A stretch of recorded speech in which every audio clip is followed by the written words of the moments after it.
દાણેદાર અને tasty mango શીરોને તમે પ્રસાદ માટે ગળ્યું ખાવાનું મન થાય કે કોઈ ગેસ્ટ આવ્યું હોય ત્યારે બનાવી શકો છો. તેના માટે એક પાકી અને મીઠી કેરી લેવાની છે. તેને બરાબર રીતે કટ કરી લેવાની. કેરીને બરાબર કટ કરી તેમાંથી પલ્પ કાઢી લેવાનો. કેરીના પીસને મિક્સર જારમાં એડ કરી અને તેની એક પ્યુરી તૈયાર કરી લેવાની. હવે પેનમાં 1 કપ જેટલું દૂધ એડ કરીશું અને તેને એક ઉભરો આવે એટલું ગરમ કરી લેવાનું. હવે કડાઈમાં 2 થી 3 ચમચી જેટલું ઘી એડ કરી તેમાં બદામ અને કિસમિસ એડ કરી તેનો થોડો કલર ચેન્જ થાય એટલે એક પ્લેટમાં લઈ લેવાનું.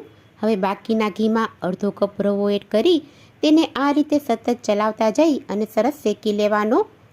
એકદમ સરસ સુગંધ આવવા લાગે એટલે ગરમ દૂધ એડ કરી તેને બરાબર મિક્સ કરી તેમાં કેરીનો પલ્પ એડ કરી અને બરાબર મિક્સ કરી લેવાનો.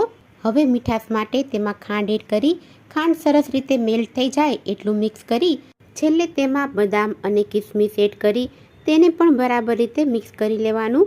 ગરમા ગરમ શીરાને હવે સર્વ કરી લઈએ.